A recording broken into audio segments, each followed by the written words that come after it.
Hey folks, today's episode is sponsored by Easy, the new Netflix original series from Joe Swanberg, the director of Drinking Buddies. This 8-part anthology series explores a diverse group of characters as they fumble through the modern-day maze of love, sex, technology, and culture. Featuring ensemble cast including Orlando Bloom, Dave Franco, Emily Ratajkowski, and hey, oh yeah, me. That's right, I'm in it, and it's great. All episodes are now available only on Netflix. We're also sponsored by Squarespace. Whether you need a landing page, a beautiful gallery, a professional blog, or an online store, it's all included with your Squarespace website. Start your free trial today at squarespace.com and enter offer code WTF to get 10% off your first purchase. Squarespace! Set your website apart! That's a new read on that. All right, let's start the show. Lock the gate!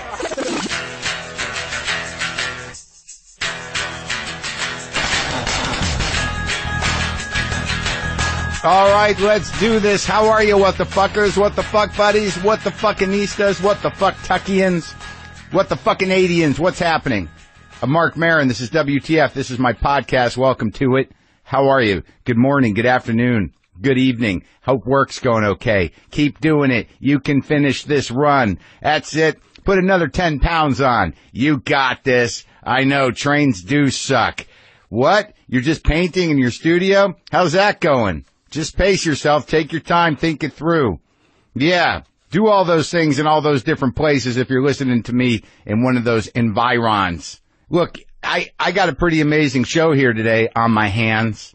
I got a pretty, I learned some shit on this show.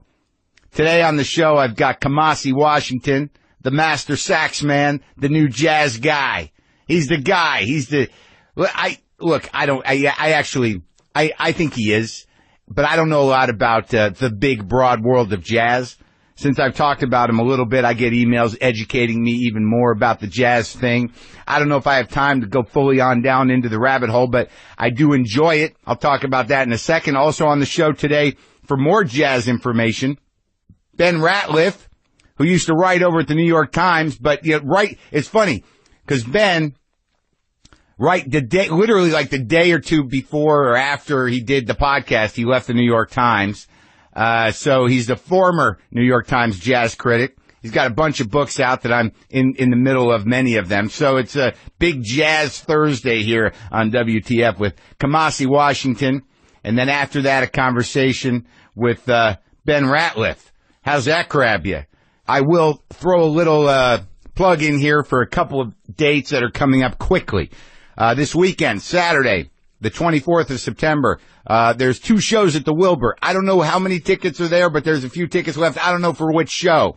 October 21st, I'll be at Campbell Hall at University of California, Santa Barbara. That's those tickets. I think, there's definitely tickets for that. Largo, October 22nd, here in Los Angeles, and the Ice House, October 23rd, here in Pasadena, and the Now Hear This Festival, October 29th in Anaheim. With my producer and business partner, Brendan McDonald, we're going to do a live talk thing. So that and Carnegie Hall. There are a few tickets left, but they're aerial views. November 4th at Carnegie Hall, but still worthwhile. It'd be nice to look down upon me from the rafters, but excited. I'm excited about that. Is that okay with you? Also, there's another thing I want to do. I talked to my buddy Danny LaBelle. I ran into him, and he's been on the show. He was on this show back on episode 398, and a couple of weeks ago, as you know, I had Gad Elmaleh on the show. He's the French comedian, the French Moroccan Jewish comedian who's now touring the States, who had a nice talk. And if you want to hear Gad in a little different element, he's the guest on my buddy Danny LaBelle's podcast today. That show is called Modern Day Philosophers. It's basically, he talks to comedians about one particular philosopher, whether they know about it or not. He brings up something the guy wrote, and you kind of talk about it. I was on it a while back. I talked about Spinoza. He's had Maria Bamford on, talking about Sartre. Did I say that right? Colin Quinn talking about Dante's Inferno. It's a clever show. It's a good show. He's a sweet guy. So you can check that out wherever you get the podcast, Modern Day Philosophers. And that was a plug out of love. Oh, the other thing, this is also a plug out of love because I'm involved with it. You know, look, a lot of you guys have been with me a long time, and a lot of you guys have seen my growth or my spinning or my cycling around with incremental growth, to quote the president. Not unlike a democracy, for me, incremental growth has meaning.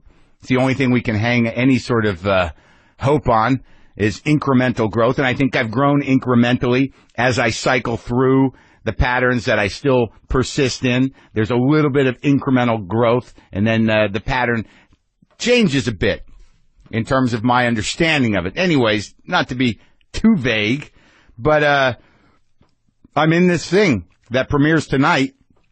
Joe Swanberg, who's been on this show and is a great and very real independent film director. He's a great guy. He directed a couple years ago Happy Christmas with Anna Kendrick. That was funny. Drinking Buddies. He did All the Light in the Sky. He's made a lot of movies for a little money, and he's a solid dude and a very kind of a brilliant director, because I'd never done anything like I did with Joe, really. The show is called Easy. It premieres on Netflix tonight. I'm plugging it because I'm in it and I'm very proud of my episode.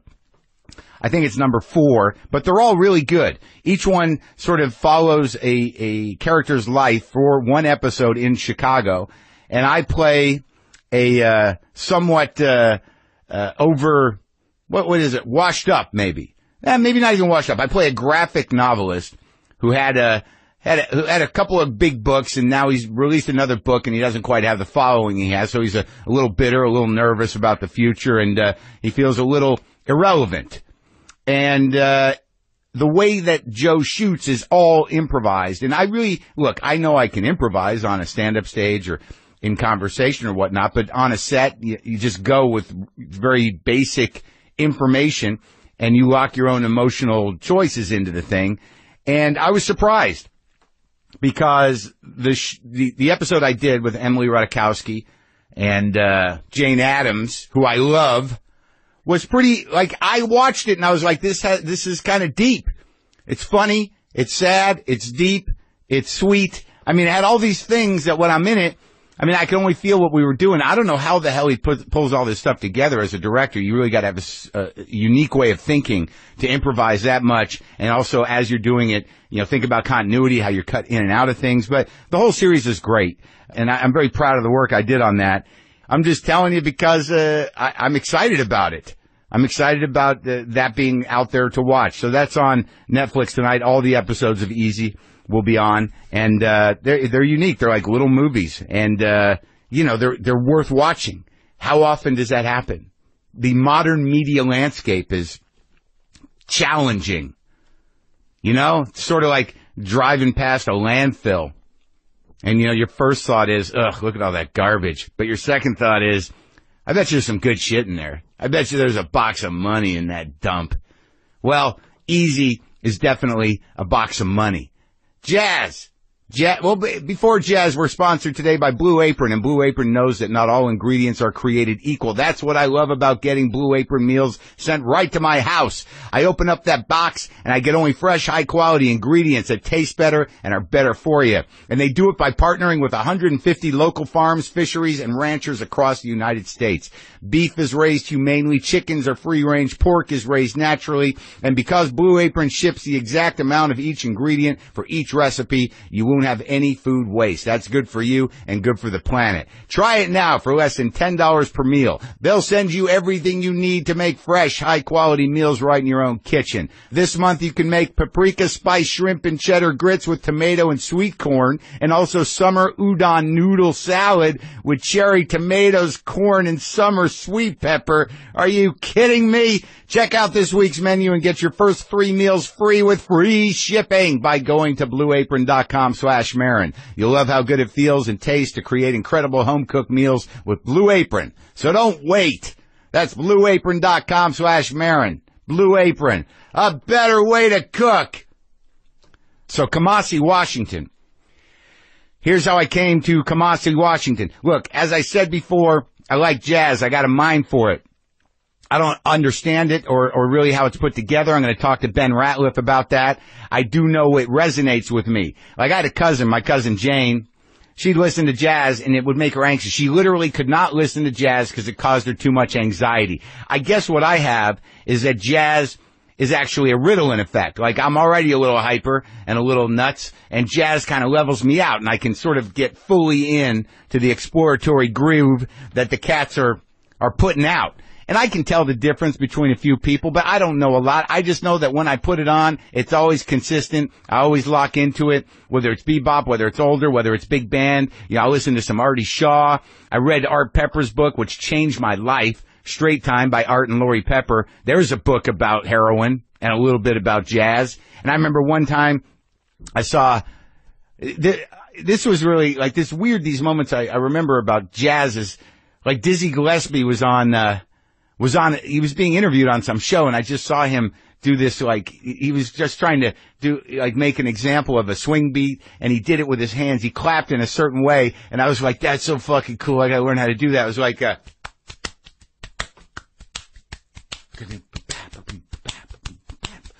I had to learn how to do that because Dizzy did it to make an example of something. My buddy Dan Cook down at Gimme Gimme Records turned me on to Kamasi Washington. He had this new record. It was Kamasi's first album, and it's a triple fucking record. It's called Epic. So I didn't know what I was getting into, but I knew the cover of the record meant business. I knew Kamasi meant business. So I took this album, 3 albums home, and I put on, and I was like blown the fuck away. So many layers, so much time travel. Everything was there. It was one of these records where you listen to it, and I'm like, it's all here. Everything is all here. Everything about jazz is here. It's all leading up to this. Kamasi Washington's Epic. And I went to see him when he returned to L.A. He's from L.A. and he had broke his ankle. So he was just sitting in the middle on basically a throne, playing sax with an elevated foot, surrounded by at least 20 musicians of all different kinds. Singers. There was orchestra musicians, cello. There was 2 keyboards, 2 drummers, a couple of horns, a Thundercat on bass with his 5-string. I just was like, holy shit, this all happens in real time. Mind-blowing. Had to talk to him. So this is me and the master, Kamasi Washington, talking right here in this garage.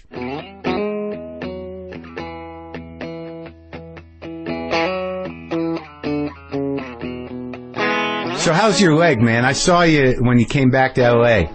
That first night you fucked your foot up. Oh, yeah. Yeah, I mean, it's getting better. I mean, it's still not 100%, but it's definitely getting better. I can get around now. I can, you know what I mean? What happened? Man, I was in a Stavanger, Norway, and I was walking down this cobblestone road, and it started snowing. Yeah. And I'm from L.A., so I don't know anything about the snow, so I thought, like, Air Force Ones, yeah, got good grip. They're basketball shoes. They should work perfectly in the snow. And, like, I literally, like, we got to this real steep hill. Yeah. Like, these people were showing us this, like, really old part of the city, like, all the homes are, like, 500 years old or something crazy like that. Yeah. So we got to this really steep hill, and I was like, are we really about to walk down this extra steep hill? And, like, I started walking down, and I literally started sliding down. And I should have just fell on my butt and slid down to the bottom. Oh, you tried to stand? I tried to stop myself. Oh. And then it, like, flipping. And, like, I looked down, and my foot was, like, going the wrong way. And I was like, no! Oh, man. And I kind of, like, popped it back in place. Oh my God. And felt the most extreme pain. It was like 2:00 in the morning. I was like laughing hysterically from the pain. It was like the weirdest. Oh, that's all you could do. That's where you went? Yeah, that's all I could do. How many people you were with? There was like 5 of us. No time for crying. No time for crying. It was one of those moments, like, it was a definitely like a very like fundamental reaction was going to happen. It was going to be a baby type cry, like a wah cry, or a laugh. Those are the only things I had. I was like, I don't want a baby cry because I don't know all these people that well. So I guess I'll just laugh hysterically. Oh, good. So they think you're crazy, but not a wimp. Yeah. So, like, I have a lot of questions, man, and I imagine I'm not unlike a lot of people. I imagine that when you live the life of a jazz artist, you're not going to be like, I'm going to be huge. Like, the whole world, there's only 1 or 2 jazz guys that have that, and they're not that good. You know what I'm saying? Yeah. Like there's a global community around the music, and there's people that can appreciate the music, but it's sort of it's one of those things that not everybody gets. Yeah. But do you ever teach? I taught a little bit when I was right out of high school. I taught music theory. There's a school called the Sessa School. It's Southeast Symphony's like weekend music classes. And I taught theory, I taught piano, and I taught drums. You started as a drummer? Yeah. So let's start there. Like you grew up here. Yeah. Where at? Inglewood. You come from a musical family, right? Yeah. What's your? Because I think didn't your old man play with you? Yeah. I mean, he plays saxophone, flute, clarinet. Yeah. He was playing soprano saxophone at that show though. Yeah. Right.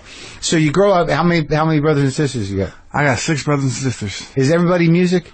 Everybody's talented. Everybody plays a little bit of music. Pops makes sure that we all play something. I'm the only one that really kind of stuck with music as my main thing. Like I have an older brother who's a photographer, but he also plays piano. I have a sister who's a painter, but she also plays like a little piano, makes beats and stuff like that. Yeah, you know? They all got it in them. Yeah. Well, that's good. So there was always that in the house, that there was sort of a necessity to have the understanding of it. Yeah. And now, who'd your father play with? Did his dreams come true? Did he do the thing? Well, he went to Locke High School, so he grew up playing with like Patrice Rushen and Doobie Chancellor and all those people. And then they're local jazz guys. Yeah. He played with Earth, Wind & Fire for a little while. He did a lot of little stuff like that. But then when the brother that was older than me, when he was born, he made a decision to stop touring and just start teaching, so he can stay in town and be basically be here for the kids. Yeah. I mean, where did he teach? He taught at Hollywood High School. He taught at Southgate High School, and his last stint was at Helen Bornstein. Really? So he's an educator. Yeah. And when you were a kid, was your mom in music too? My mom plays flute, but just for fun. Like she's like more like, she's a science teacher. They're both teachers. But she would pick up her flute, on special occasions on Easter. Some people wear a hat on Easter. My mom would play your flute on Easter. Yeah. A flute. That's a tough one, it seems, but and not really, because like when I saw you, like here was the reaction I had. Here's how I found out about you. I went down over here to Permanent Records, which is a used and some new record store down on Figueroa. The guy Dan over there, and he says, "Did you get the Kamasi Washington record?" I'm like, "No, I don't know who Kamasi Washington is." And then like I go up and I pick up this record, which I brought out here. It's like he goes, "This is his first record," and I look at the cover of your record, The Epic, and I'm like, "This fucker means business." This is his first record, and there's 3 of them in here, and it's a history of everything, and like I bring it home because I listen to jazz, but again because I'm sort of not down the rabbit hole, so I bring your thing home, the Epic, and I put it on, and right away I'm like, what's happening? Because the first thing that struck me was the choral arrangements. Yeah. And I never heard that before in jazz. And then I like all the other stuff that's going on, and I'm thinking like, this guy must have spent hours producing this. And then I go see you live, and it's all happening live. Like the chorals there, the 2 keyboards, the magical bass player, that wizard Thundercat. Yeah. And then everyone's playing different instruments. People are coming in. Some people are singing. I'm like, holy shit, what the hell is going on here? So like, and what I understood, I guess I'm just going to talk at you for a minute, is it seemed to me that you were honoring the actual honest progression of the jazz that I knew, of bebop and of Miles and those guys, that you weren't doing fusion really. You were integrating something of the history of jazz into creating something that had all elements working, balanced. Yeah. Is that true? Yeah, I mean, what I tried to make it be like is like a person, like a musician has all those things. Like, yeah. Like, like for me, like, I'm trying to make it like who I am. You know what I mean? So I have like jazz, there's jazz in me, there's funk in me, there's fusion, there's classical music, there's choirs, so I grew up playing in churches and stuff like that. Yeah. There's all these things in there, and they kind of just exist together. Yeah. You know what I mean? So, that's why there's so much in there, because I was just like, well, I want to make a record that's kind of like me. Right. So I was like, I'll pour this in there, I'm pouring that, I'm pouring that, I'm pouring that, I'm pouring that, I'm pouring that, and I'm stir it all together. And that's what you get. See what happens. And I always knew that would work, because I just felt like music is so much more connected than people kind of let it be. Like we get these terms, and so like you know, if you go back in history, like, you know, like James Brown had his whole band with jazz musicians. Yeah. All those guys are all kind of everything. Yeah. Everybody was everything. Right. And then all of a sudden, like, as those individual words kind of get bigger, then they kind of start spreading out. Right. But the reality is, it's like branches on the same tree. So I was like, well, let's just get back to the tree for a little while because the branches are so. Yeah, they've lost they've gone into the ground and grown a different tree. Yeah. So you can't feel the connectivity of everything. Yeah. So when you started out, when you were a kid, you know, what was going on in the house? What was the first music that you registered with you that like compelled you to live the life of a musician, other than your dad being a musician?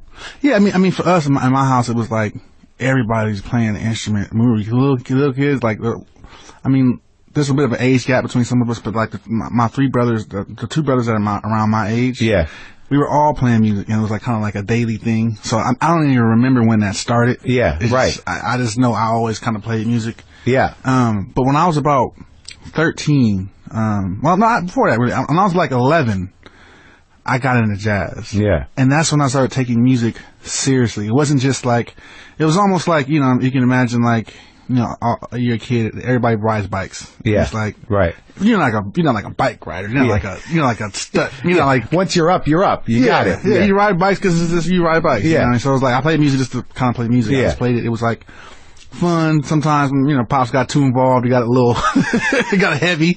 You know what I mean? But when he got out the way and let us just kind of play around with music. Like he'd get into it and be like, you're not on the beat. You know, like that kind of stuff. Yeah. You're not playing changes, you know. Yeah. So. But you needed to learn that too. Yeah, no, right. I needed to learn, and we learned right because of him. Yeah. You know, but when I was about 11, I got into jazz. What did it?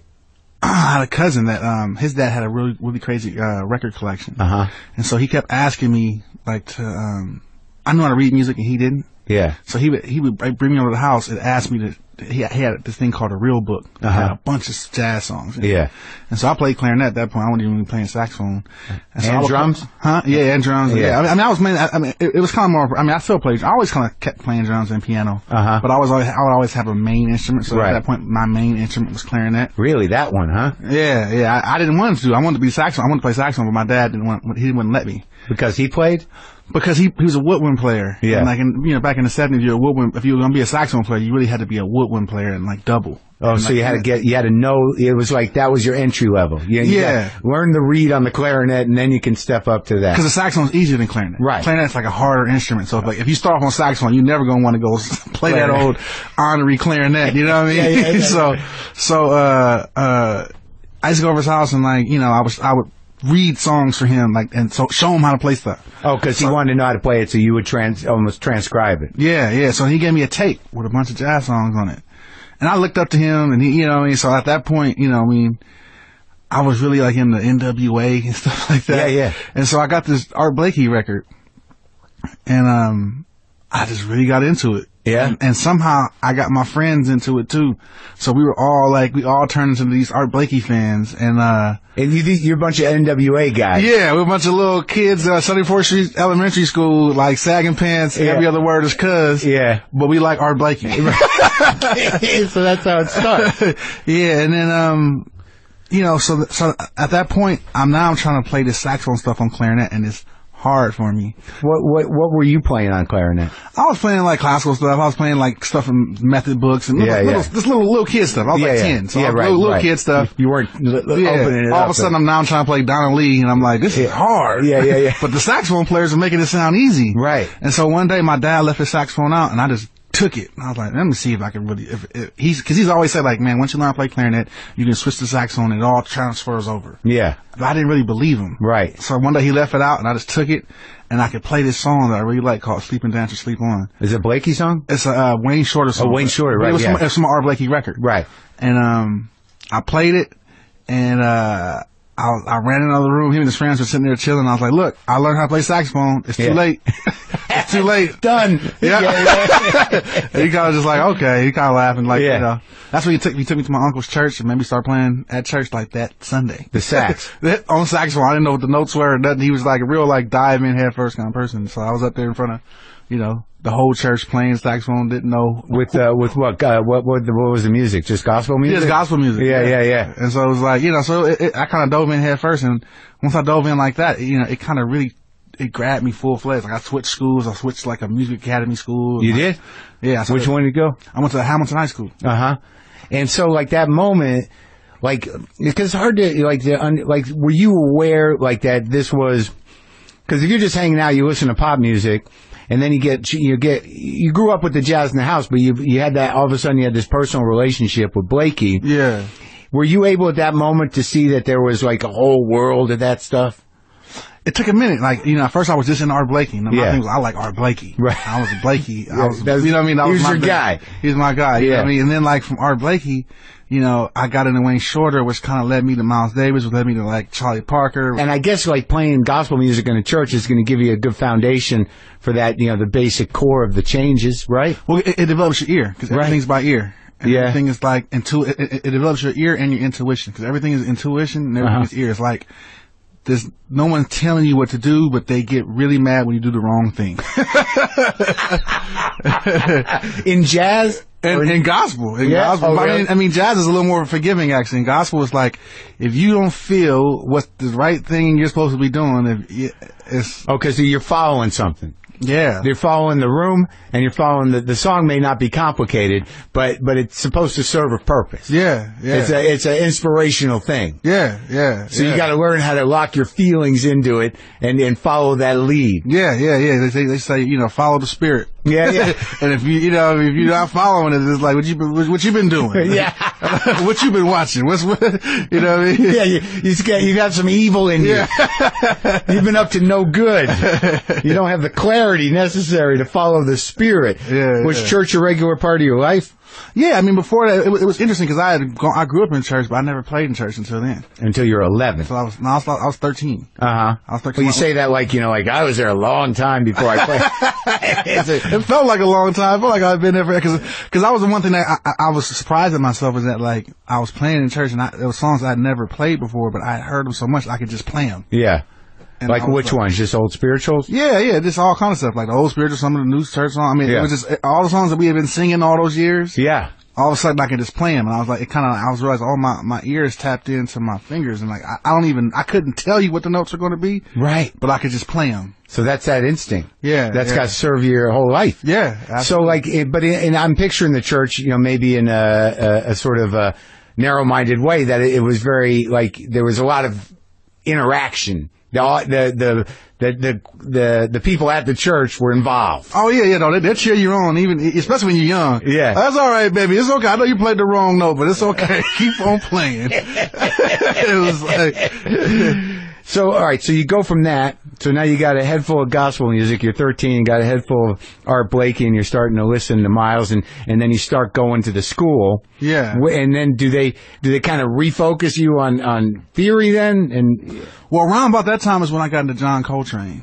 And then it was like nobody could tell me anything except him. You know what I mean? I was like really into Train. So I got to my school, and like, they're real supportive of me at Hamilton, because they could see I was talented, but like me and a friend of mine, the piano player I was playing with me at Nokia. What's his name? Cameron Graves, the licensing guy. Oh yeah. We were just full-fledged John Coltrane heads. So we were wild, and we were in this high school jazz band, and we were like going out there, go all the way out. Yeah. Double time stuff and take long solos. Yeah. Completely change the chord changes and drive the band director crazy. What is how do you go into, like, where do you start with Coltrane? What like outside of just, you know, knowing you play sax and knowing that guy was above and beyond anybody, you know, where do you start to understand what he's doing?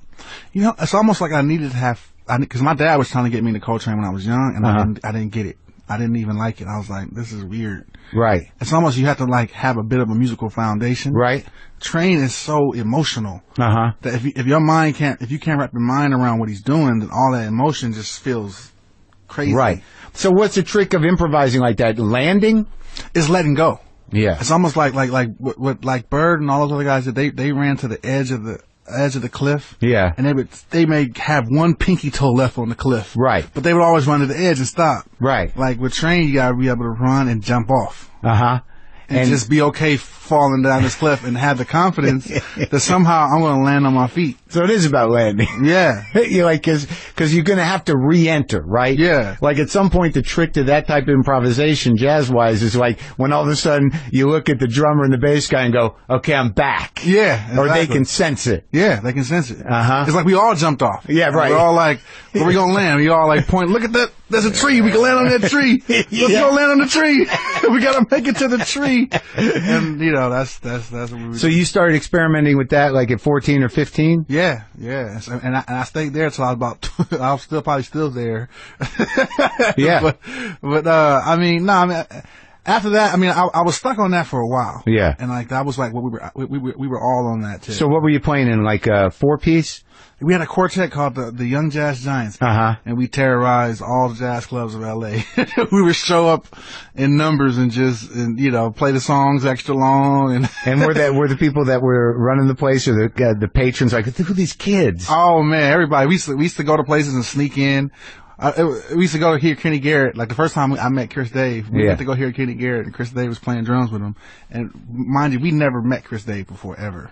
And so we all walk in there. None of us have any money. Yeah. And we're like, yeah, we're on Chris Dave's list. And then the next day we come in, we're like, we're on Kenny Garrett's list. We didn't know Kenny. We would just do it every day. We would go places and that was like our thing. Like, we're going to get in. So there was a big jazz club scene. There still is one? Yeah, yeah. I mean, yeah, there was the Mert part, and especially when I got a car. I was the first one to get a car. When I got a car, we were all over the city. We would go.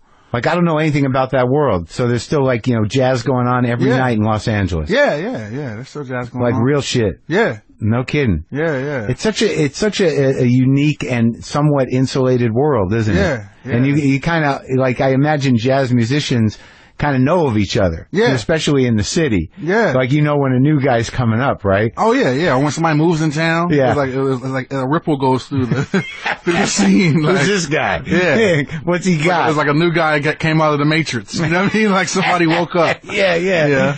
So when did you start learning about, you know, like classical music and the sort of layering that, you know, that would lead up to something like the epic? When did you start putting that stuff together? When I got to Hamilton, all of a sudden they had an orchestra. Yeah. They had a wind ensemble. You know, I was taking piano. I was in jazz band. Yeah. I was in wind ensemble. I was in orchestra. How are you at the piano? Good? I was pretty good. Yeah. So I was like 4 music classes in high school. Right. You know. Yeah, that was mostly what you were doing. Yeah. How was the other stuff going? I was pretty good in school. I mean, I was like, you know, my mom is a science teacher, so she always was pushing me on that level. And I always had an affinity for learning. Yeah. So I was pretty good in school, actually. Yeah, that's good. So you started playing in the orchestra, and you could read music from a very early age. So that wasn't that daunting to you. No, but it was different. It was because it was like that, you know. I never played in an orchestra before, so it was a different way of playing. Right. You know? Not as expressive per se, and you got to be part of a team. Yeah. In a way. Yeah. You have 78 bars of rest, and then this really important part that you play. So it was like you're waiting. Yeah. A lot of waiting. Yeah.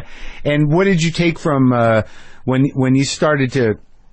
I imagine, like, I don't know jazz structure, but you know, I imagine that the basics, you know, coming out of Coltrane and bebop and stuff, there's a set of basics that you're gonna run with and break and do whatever you want. But I imagine once you get to classical music, you're like, what is this world? Yeah. It was that. Yeah. They wanted me to play with a different kind of tone. On the sax. Yeah. It was the first time I was really reading music that had really crazy odd meters. Like, you know, we're going to play in 17/16. I'm like, what? Why? Okay. But you could do it. You could wrap your brain around it. I don't even know what that would be. What would that be? It means that each measure has 16th notes in it. Like most, it was ridiculous stuff like that. Like, so, but the cool part of it is I was meeting these classical musicians, who were giving me albums. Like, people were giving me, check out the Rite of Spring. Oh, here, check out this, you know, Prokofiev's Romeo and Juliet. And like, this stuff was like, really opening my mind up to to just different worlds of music, you know. Right. So just like you were with Blakey, you got these people that are like that with Mozart or whoever. Yeah, yeah. So like when you started listening to that stuff, you know, what was the difference for you in like, you know, if you got somebody like Coltrane taking you out there over the cliff, you know, looking to land, you know, what was your first impression of what those classical composers were doing? Well, they were doing the same, because I was into the out composers. I was into like Stravinsky. So Stravinsky is like writing this music that's so dense and so like heavy that it could stand right up next to what Train was doing. Oh, right, right. So it was like, I was like, oh wow. So the other people that had the same kind of intensity and energy that like I like over here, it's over here too. And it's old. Yeah. It really made me want to start writing. I was like, oh man, like I'm into this, you know. That was what inspired you to kind of like start composing? Yeah. Like with discipline? Yeah. As opposed to just riffing? Yeah. Well, I was already kind of like writing little tunes and jazz, but I was like, man, I want to learn, like, so like by the time I was done with high school, I knew when I went to college, I wanted to learn how to write for the orchestra, because I was just like, man, that would be. And did you feel like it was, because I know when you're working with a quartet, that there's like a one mind trust thing, that you're kind of reading each other's signals and knowing the feel of the music. But when you're working with an orchestra and you've got a conductor, you know, keeping the pace, and you know you have to honor this piece, that collaboration is very different than working with a quartet, right? Yeah. So you're kind of part of this like giant body. Yeah. It's interpretation as opposed to it's like being to creation, right? Improvisation. You know what I mean? It's like there's still a connection you have to make, and you still have to be creative in a way, but your creativity is coming through in how you interpret the music. So what makes anyone orchestras or anyone conductors different in terms of it's how they approach or pace the music, or how they pace the music, how they phrase it. Yeah, it's kind of like subtlety, more subtle differences. But you can tell. Yeah, and it can change. I mean, the tempo of a song can completely change the whole feel of it, and like right. how, because a lot of classical music also had a lot of music that was like the tempo is much freer. Right. So it's like the music kind of like has this kind of like elastic time feel to it. Oh wow. So it's like it's moving in this way that's not so set, where like it's jazz is like, and you have to like lock into this groove a lot of the time. Yeah. I mean, also there's also jazz that has that similar thing, but like in classical music there was a lot of this elasticity. Right. And it's like, how are you going to play this? And right. How are you phrasing it? And so it's subtle, but it's also part of a bigger arc. Yeah. Right. Like if you're playing a symphony, I mean, you're in for a while. Yeah. And I guess some of that must have informed the structure of the epic in a way, right? You see this as one piece, right? Yeah. So that's directly relatable to classical, that you have that flow and that elasticity, but it's honoring the story or the arc of the symphony. Yeah. Wow, man. This is good. I'm learning. So where'd you go to college? I went to UCLA. And you studied only music? I studied ethnomusicology and composition. Oh, so that must have been mind-blowing. And jazz studies. So I was all over the place. I was like playing in the jazz bands. I was taking ethnomusicology classes, and I was taking composition classes. So you got a degree in ethnomusicology? Yep. Now, what did that introduce you to? So I'm assuming that means that you're dealing with indigenous music from everywhere? Well, this music from all over places. I mean, we were studying like North Indian classical music. North Indian classical music? Yeah. What does that even mean? Like stuff, people like Ravi Shankar. Oh, okay. That's considered classical music. That's good to know. I just got a Shankar record. Yeah. Live in 71 at his house. Oh, yeah. Yeah, so like people like Ravi Shankar and like Ali Akbar Khan and like this. So you had to learn about the structure of the ragas and and the scales and this their whole way approach of listening to music and hearing and like their whole approach to music. What other stuff? What other type of music? I got exposed to this music called gamelan music, which is from Indonesia. Really? And it's all based off these ostinatos. So they create like they may go like da dee da da da, and like so one person will play it slow and someone else will go ba dee da da, and someone else will go da dee da da dee. So all these layers create these really amazing kind of like textures and harmony. So it's like I was learning that kind of stuff. It's like almost trance-like, just even you doing those two. Yeah. Oh, man, you get caught up in it, and then they put a melody on top of that. And, yeah. You know, so I was learning that, and I was listening to, like, you know, there was, like, these Irish boy choirs that, like, had these really crazy textures, and there was just music from all over the world. I mean, I was listening to some music, like some Native American music that, like, you almost couldn't even recognize it as music. But, right. But it had a function, and it really just opened me up to the reality that there's anything was possible. Like, even like the North Indian classical music, one of the things that was crazy to me is that, you know, those songs last like 2-3 hours long, like one joint, and like the people love it. Yeah. I was like, oh man, so we have like this, we think we can only do 3 minutes, and they're doing 3 hours.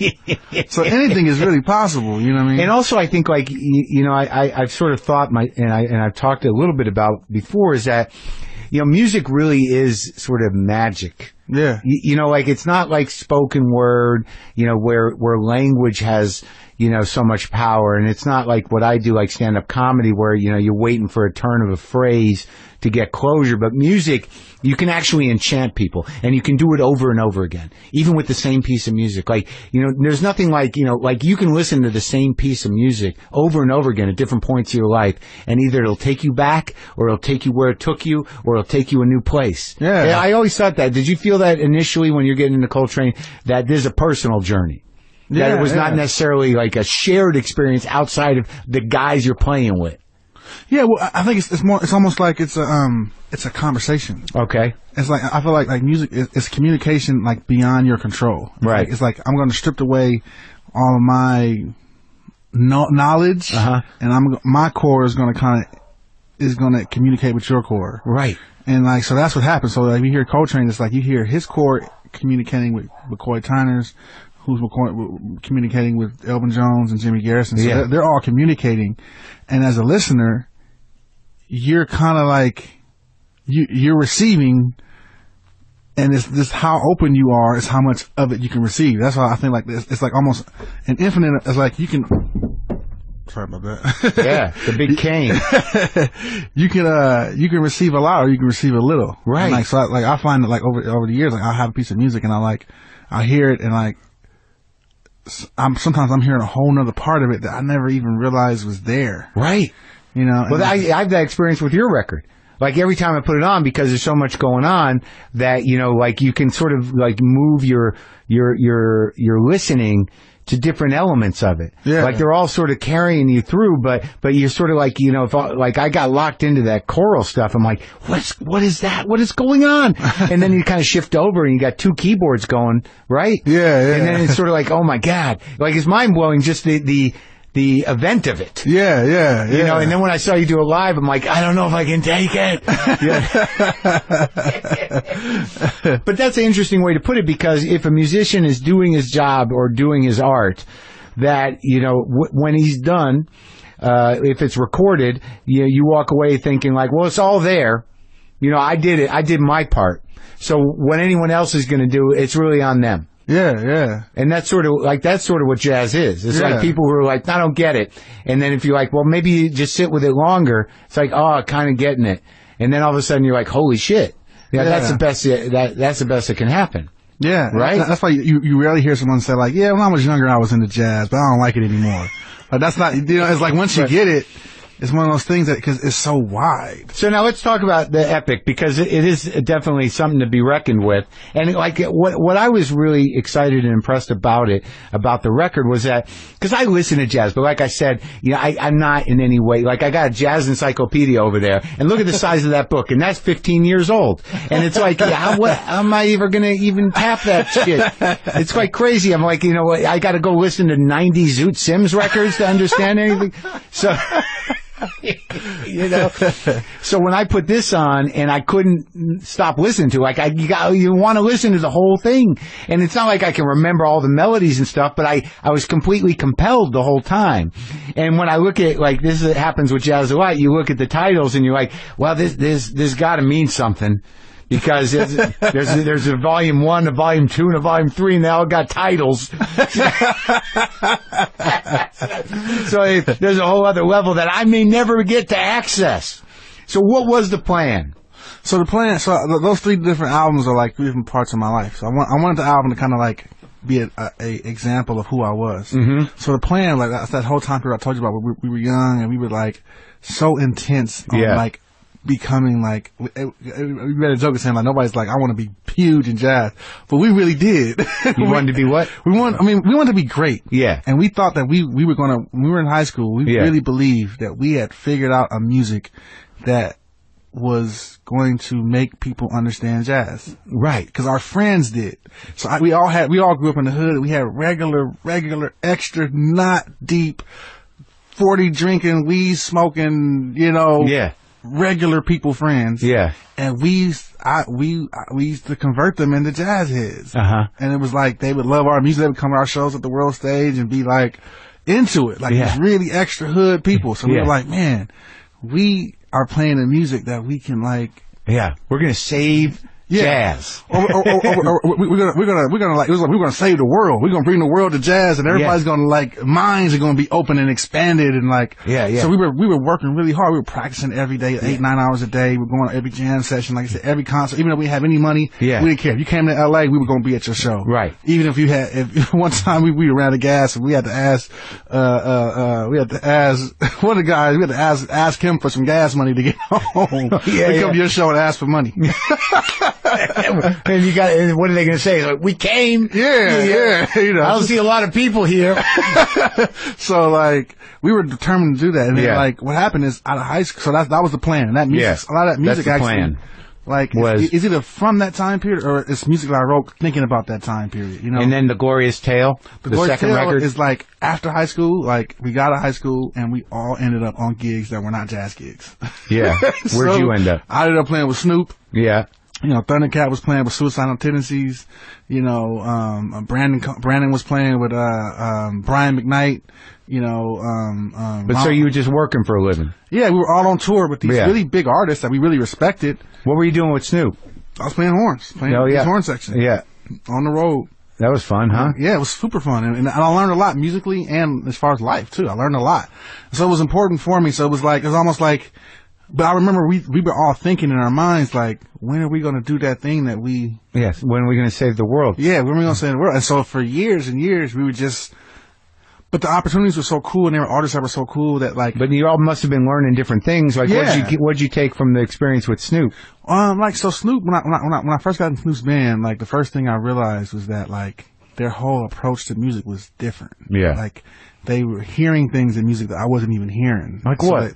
So they tell me to play a line. They tell me to go like, shut up, butt up, bow. And I play that. I go, butt up, bow. And they go, nope, shut up, butt up, bow. Yeah. And I go, butt up, bow. And they go, nope, that's not it. Cause I'm displacing the note ever so slightly. Oh, really? And like my phrasing is ever so much different. And so I was like, oh, you really are hearing the microscopic differences like that, like they hear music almost like, you know, most people hear music like they're hearing this, right? And they're hearing like, they're hearing like, yeah. So hearing the music chopped up in these little bitty pieces, right? And if you're not in the exact right spot with these little bitty pieces, and if your phrasing and your tone and everything else is not exactly right to them, you played it wrong.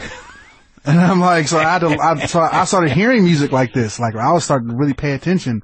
So like, where do you want me to play this? How you want me to play this? And like, I would really listen to how exactly you want me to do it. And like, where you exactly want me to put stuff. And it was kind of like the thing of church where like, you have to feel it. Yeah. To understand what you're missing. And he's like one of those dudes that definitely has his own groove. Yeah, he has his own groove, and he's like, they're aware of it. It's not like, they don't necessarily verbalize it. Right. But they're hyper aware of it. Like, so if you're not like locked into that special place, you know what I mean? It's like, so then you're whack. Yeah. You could play you could play giant steps at 400 BPMs. Yeah. They don't care. Can you play wow right there and play it like there every single time? You know? Yeah. And so, you know, I kind of expanded my mind on like the importance of like the subtleties of music. You know, and you never thought you'd learn that from Snoop, right? No. And it made me appreciate to be able to play jazz. So like, we were on tour with Snoop, and we get off the stage playing with 60,000 people, and we were cause there was a couple of us that were jazz musicians. Yeah. A lot of us were jazz musicians. Yeah. And we'd be like on a hunt for a jam session. Yeah. And we show up in our Snoop uniforms because we had to wear khakis, chucks, and like a jailhouse t-shirt or something. And we walk in there and they look at us like, what are you guys gonna do? Yeah. And we play giant steps and blow them all away, and they be like, what is going on here? Like, and so we like doing that too. So it was that's fun, man. So it was like, now so you get to a town, you'd be like, where's the jazz, man? Yeah. We're done with Snoop. Where can we go to blow this out? Yeah, yeah. And they would look at us like, what do you want to play? You want to play Sugar or something like that? Like, no. Let's play Countdown. And they'd be like, Countdown? You know what I mean? Like, they like, all right. Yeah.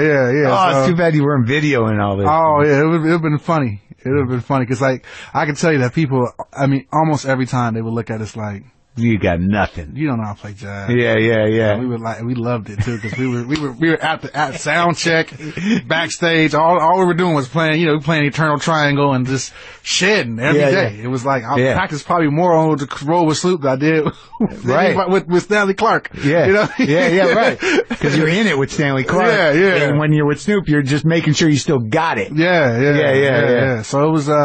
I learned a lot, and so for years we just kept going from one, and so it was almost like you guys were becoming pros, is what you were doing. Yeah.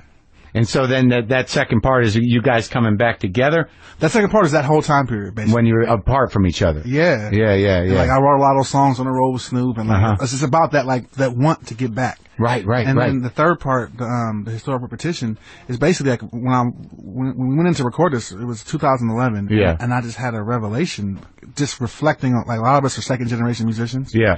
And I just saw how a lot of our fathers, like, basically did that. Like, they're talented and kind of got wrapped up into using their talents to help someone else, basically. Yeah. And kind of neglected their own music. The vision. Yeah. And so, like, we all kind of came to this place and we were like, we gotta do our own thing. We gotta do it. Like, it can't be next year.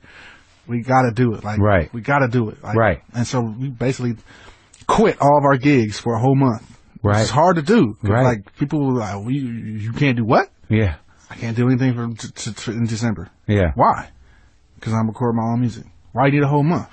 Because I'm not just recording my music. I'm recording his music and his music too. So it was like, it was a hard thing to do, but we did it. Yeah. And I was that part of the record is just like my homage to learning from the past. Wow. You know what I mean? Yeah. So you would say the third record is the pure new stuff. Well, no, the third record is really, it's a reverse. It's like moving forward in the future. Yeah. Through understanding the past. Oh, right. So the whole thing. Yeah, that's about. So that's why I'm taking the past and moving it forward. So I like all the old songs that we do, we flip them. Like we play Cherokee and we completely flipped it. We play Claire de Lune and we completely flip it. You know what I mean? Like, learning from, like, Malcolm's thing was like what I learned from reading his books and stuff like that. And even Rerun is like, I took the song that we already did and, like, I'm learning from myself as well. Right. Like looking back to where I was in the plan. Yeah. And you know what I mean? So that was the whole. So that's the energy of that record. So this is a full life record. Yeah. Right here. Yeah. Now when you talk about you're saying that all the cats that are on this are the guys that you've been with for a long time. Yeah. We all grew up together. Like I met Ronald Thundercat when I was 3 years old. Ronald's dad and my dad had a band together. And so when I was 3, I was a drummer. Yeah. And I got a drum set. And so, I was at the party and like, I was playing my drums, whatever, and Ronald Bruno Sr. showed up, and I knew Ronald Bruno Sr., but I don't think I'd ever met his kids. They were like they were younger than me. Yeah. So like Ronald Bruno Jr. was like this little baby. Yeah. He was like 1. Yeah. He couldn't talk. Right. I swear he couldn't talk, man. Yeah. And he got up and he played the drums literally like a 13-year-old. Right. He was 1. And I was like, what? He was like way better than me. I was like, what the heck what is this? What kind of setup is this? It's my birthday. You know what I mean? Yeah. Now what's the deal with this Kendrick fella?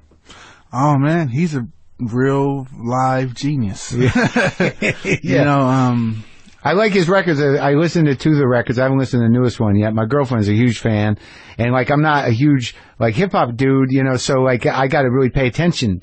And, he definitely has his own time zone, that guy. Oh, yeah. And how do you know him? Through, Terrace Martin. Another guy I grew up with. Yeah.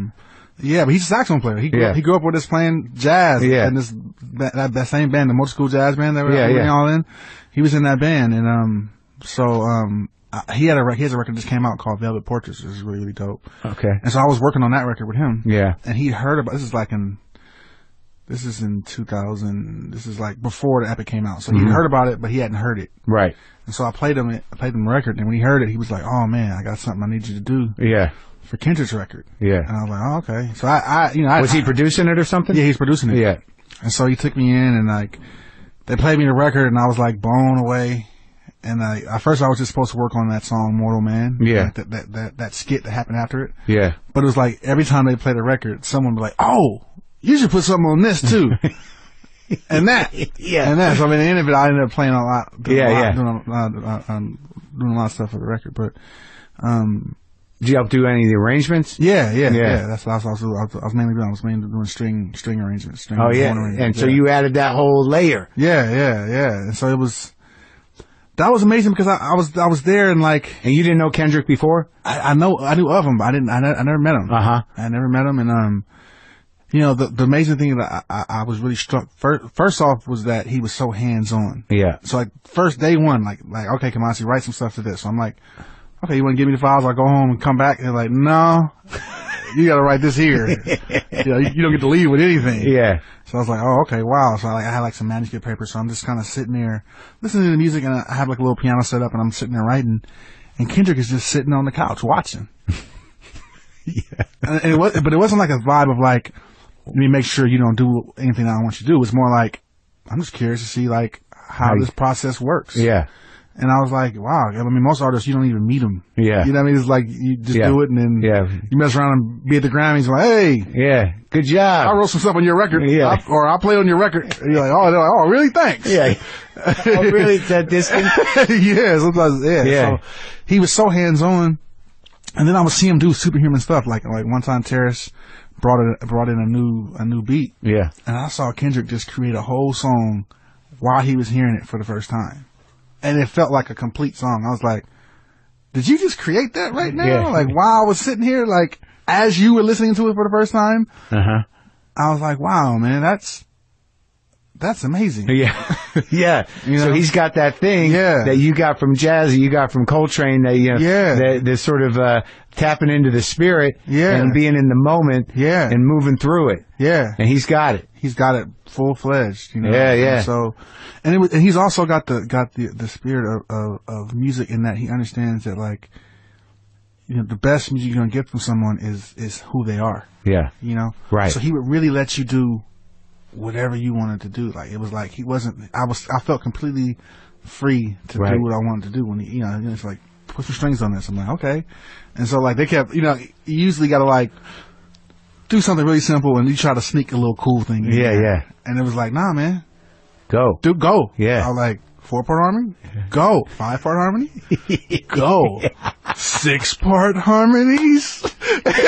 you know, I was like, you know, it was like, we were just like, I was like, all right, you sure I can go this far in? And like, yeah, go. So I was like, oh wow, this is really cool. You don't get to work like this. And that was a huge record. Yeah, it's a huge record. And that was To Pimp a Butterfly. Yes, and it's such a beautiful, and I have to say, I mean, like when I came in, they'd already created this beautiful thing. Yeah. And like, I felt honored that they wanted me to, I was like, what the hell you want me to do? This is already so good. Yeah. And they're like, nah, we hear something that you could do to this. And I was like, wow, man, I was blown away I was honored to be a part of it. Right. You know? And that's true collaboration. Yeah. Like, see, that's the interesting thing. And I think, I imagine you recognize in yourself that the evolution from, you know,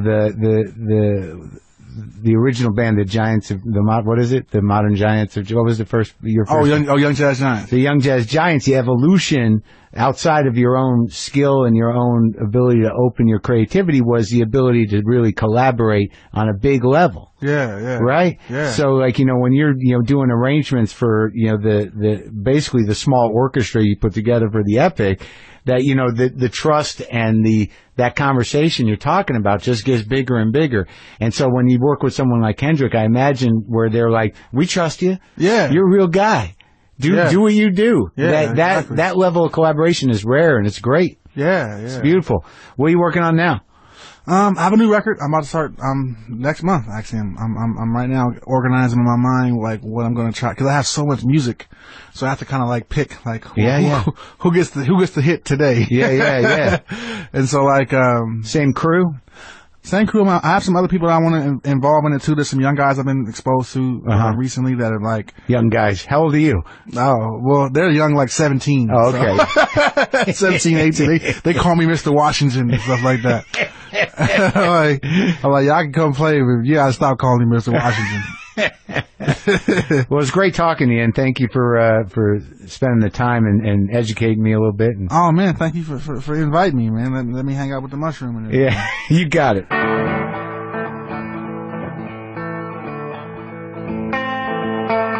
Yeah, Kamasi, Washington. That was exciting for me. I like learning things, and I like talking to artists. That's what I like to do. Hey, before I talk to Ben Ratliff, the former New York Times jazz critic. We're sponsored today by Audible, which is great for everyone out there who loves to read but can never seem to find the time. With Audible, get everything you want to read as audiobooks and listen to them anytime, at the gym, during your commute, you name it. Audible.com has more than 180,000 titles from books, magazines, newspapers, audio broadcasts, and more. And their free app works on just about every device. And Audible.com also has the great listen guarantee. If you decide you don't like the book you choose, you can exchange it for another title anytime, no questions asked. Let's go to Audible right now and put jazz right there in the search bar. The Jazz of Physics, the secret link between music and the structure of the universe. I should read these books. Jazz, a history of America's music. That's narrated by LeVar Burton. Look at this. Elements of jazz from cakewalks to fusion. Maybe that'll turn me around on the fusion. Anyway, you get the point. For WTF listeners, Audible.com is offering a free 30-day trial membership. Go to Audible.com/WTF to start your free trial today. That's a free 30-day trial at Audible.com/WTF. All right, let's jazz it up some more. Now, Ben Ratliff is a jazz critic. He's a guy who writes on jazz. His recent book, Every Song Ever, 20 Ways to Listen in an Age of Musical Plenty, is available wherever you buy books. He's also written books about the most important jazz records. He's written a book on John Coltrane, which I'm trying to get, but I had an opportunity to talk to him, and he was out here, and I wanted to learn. I wanted to learn about jazz, but, he's a good guy, and I learned about also the life of a critic and what compels somebody towards that gig. So this is me and former New York Times jazz critic Ben Ratliff.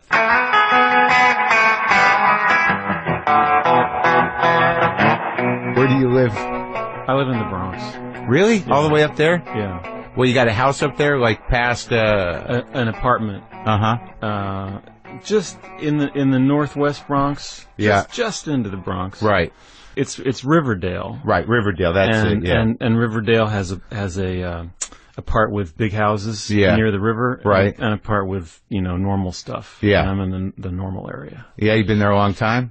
No, just a couple of years. Oh yeah, but you've been a New York guy forever. Yeah. Where'd you grow up? There? I grew up born in New York City. Yeah. Lived in London briefly because my dad worked there. My mom was English. Really? And then Rockland County, north of New York City, most of the time. Yeah. Growing up, and then I went to Columbia. Columbia, that's what did it? That's what sealed the deal? Kind of. Yeah. Yeah, I'm going to be a New York guy. Well, you lived in New York. Did you know that Columbia has like the greatest radio station in the world? No. Yeah. And the programming then, at least, maybe still now, is about 60% jazz. Mm-hmm. So as a student, you could go in there and you encounter these huge lockers full of records. Yeah. And that's like, in 1985, that was the internet. Yeah. Right. The room full of records. Yeah.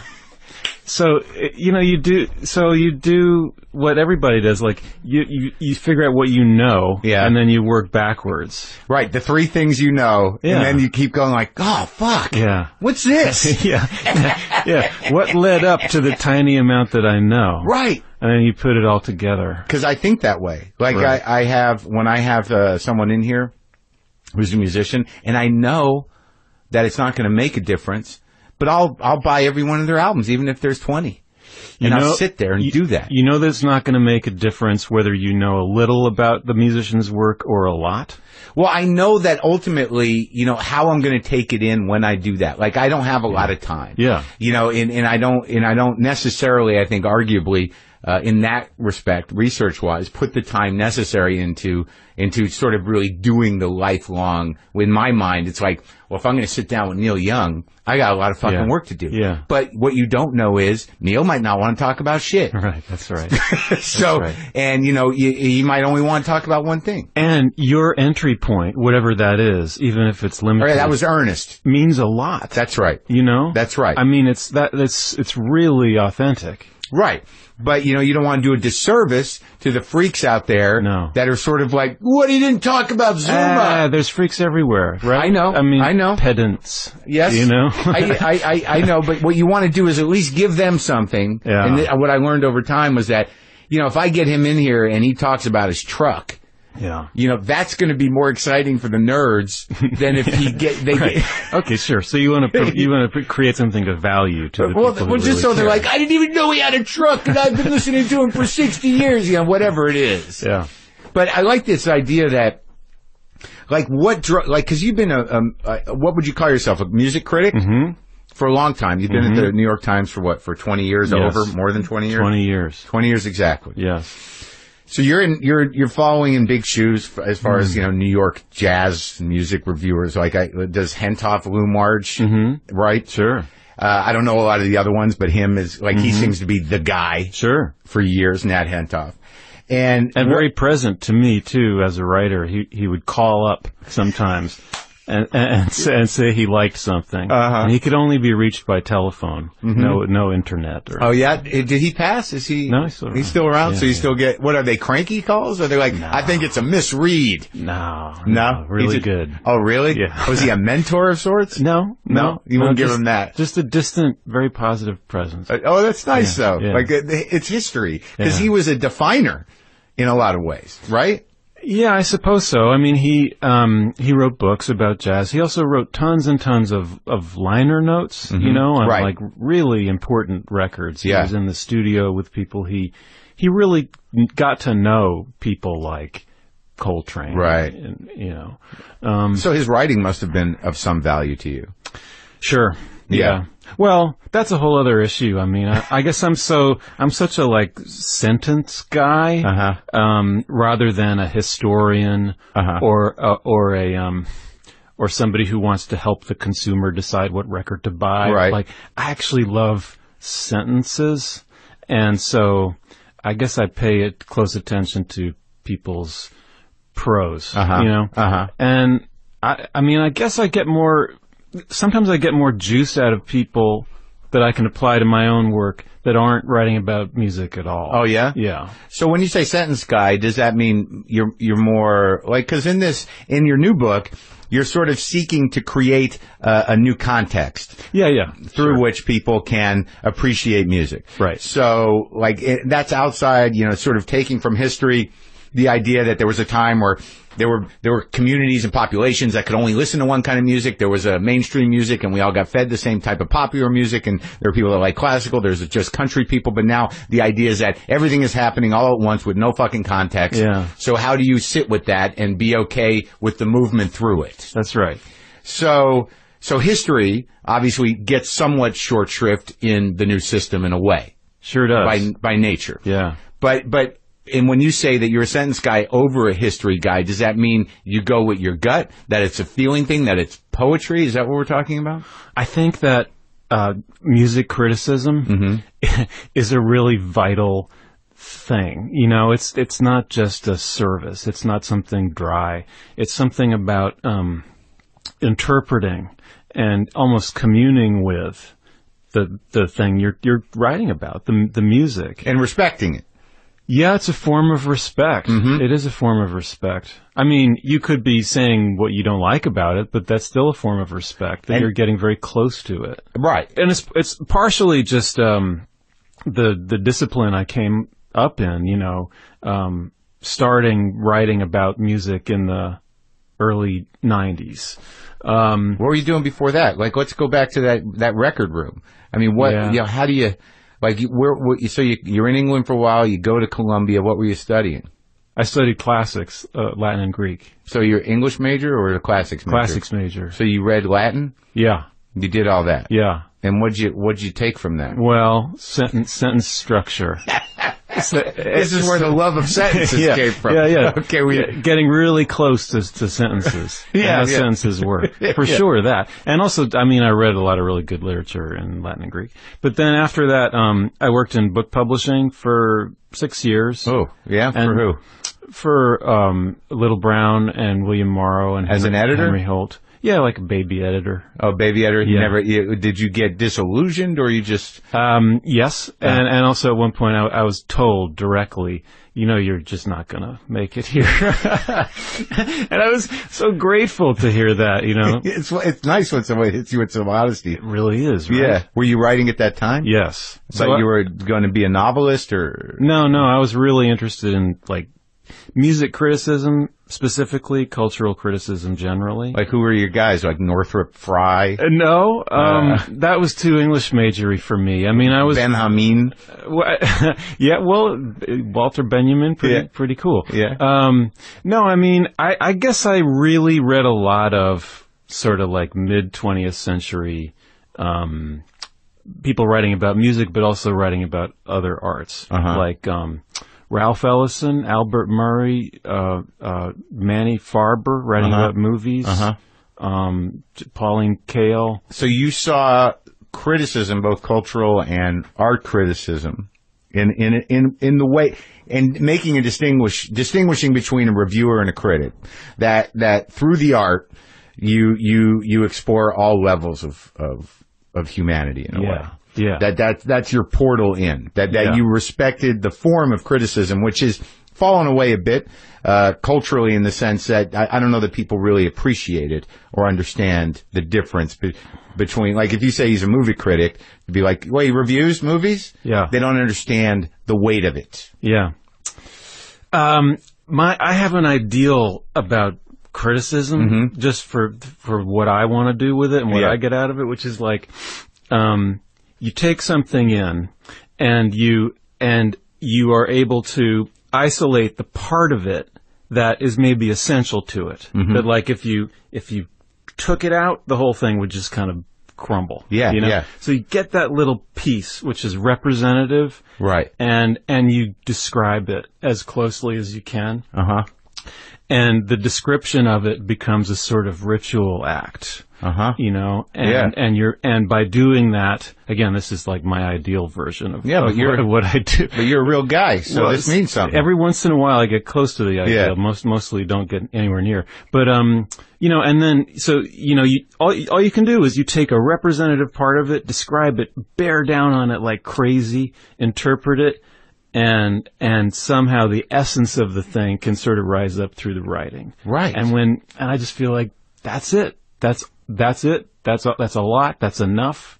So that's the job, right, for me. So in this new book, you sort of like do that. You compartmentalize that process. Yeah. And then you literally make song lists as examples of your point of essence in each of these different areas that you're using to appreciate music. Yeah, that's kind of it. Yeah. I mean, I guess the book starts with a question, and then becomes like a meditation on different ways of listening. And the question is like, okay, stop for a minute. Here we are. We have in our pockets, not every song ever, but it kind of, it can seem like that. Yeah. It's like as close to what people thought about the Great Library of Alexandria, like not the whole sum of human knowledge ever, but close. But like it can seem that way. We've got it in our pockets. Right. So like, all right, so what are we going to do with it? Yeah. And how can we access that stuff that we all have? And are we going to rely on streaming services and recommendation engines to tell us what we like? Are we going to kind of give them control over our taste? or are we going to figure out ways to get back in, reach back into the depths of what's there, and or surprise ourselves. And there's always the shuffle option. Yeah, sure. And learn how to encounter something new and not be alienated by it. Learn how to encounter something you've never heard before and say, oh yeah, that is about me also. Right, about me. Mm-hmm. That's the big distinguisher. Yeah. That, there is this sort of element of popular music that has always been there, that it's designed in its magical structure to grab you and make you react somehow. Mm-hmm. And that's always there. You can't, it's there pretty far back, right? Yeah. And the hook, the beat, whatever it is, the time that the song came out, this was designed, we want you to write songs to sell songs. Yeah. We're selling songs to people here. Make them dance, make them feel something. But then there's this more of the world of music that has none of that intention. Mm-hmm.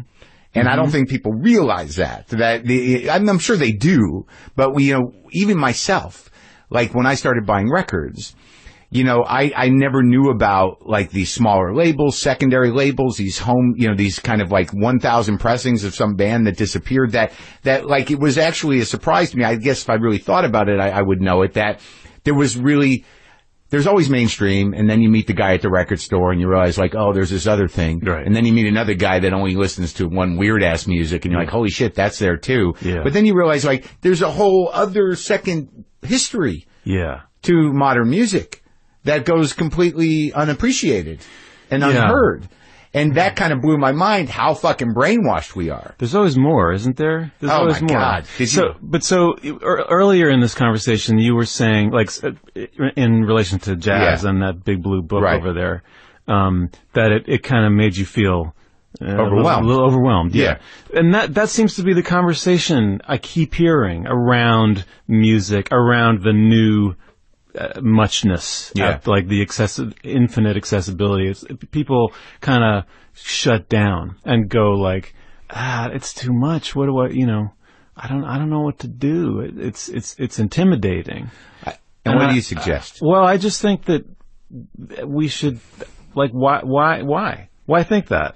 Well, also the decision is like, is it part of your life or isn't it? Like, I went out of my way. In recent times, music's always been a part of my life, and I've always wanted to be up to speed on things and hear new things. Yeah. But with everything else going in our lives, that you got to make time to just not even make time. You just got to put it on. Like I have those records in there, and I'll just put on records all day. I don't know what they are, and sometimes I'm not even paying that much attention. Right. And I'll just let them go. And occasionally, there's just always music going now. And occasionally I'll go like, "Oh, what's that?" Sure. And then you go in and you like listen to it again. Yeah. Like I don't put too much pressure on myself. No. Yeah. I think that's the key. Yeah. And maybe people are worried that if they listen to too much music, it becomes a selfish act or time wasting act. Yeah. Or, I don't know. Well, you don't have to, like, it's your choice. Like, even with that big stereo in there, people are like, you just sit here and listen to records. Sometimes I just put them on like we used to. Yeah. You just go flip it, and keep going. I don't know what people expect. Your job is, I saw when we were in the house and, I had told you about my new, elevated awareness of the Kinks. When I put that on, that, like, I looked over at the couch and I saw you in, like, what must be your listening mode. You're like, there was a lot going on. Yeah. You're like, all right, I'll give it another shot. And things were going. The abacus was working. Yeah. And that's a different kind of listening. You know what I loved with that was, well, we were talking about how I just don't know that record. Right, the Village Green Preservation Society? Yeah, it's a blind spot for me. And you're a guy that knows records. I'm reading this book and I'm looking at this list. I'm like, wait, where the fuck did that even, I know. Apparently, I'm a guy who knows music. But everybody's got blind spots, so that's one. I just never got into the Kinks that much. But, I couldn't believe that I was hearing this famous record for the first time. Like, it was all new to me. Right. Nothing was coming at me like, oh, yeah, I heard this once. Nope. Yeah. Like, totally new. Yeah. That's weird. You can do that every day, though. Yes, you can. But that fits into what you're saying. Yeah. Just like, I'm hearing shit for the first time. Yeah. Because I'm doing it on records, but now the part of what you're saying is that possibility is always there now. Yeah. And it's a sort of an amazing thing to have that experience. But I think we're all prone to thinking like, I missed it or it's too late or whatever. But all this stuff happens now. It's all happening now. Kind of. Yeah. I think a lot now about the meaning of the past versus the meaning of the present. Yeah. And what do you get? The past is the present. Right. It's like, the past has great present day meaning. Yep. It's all cumulative and relative. And is this in relation to music? Yeah.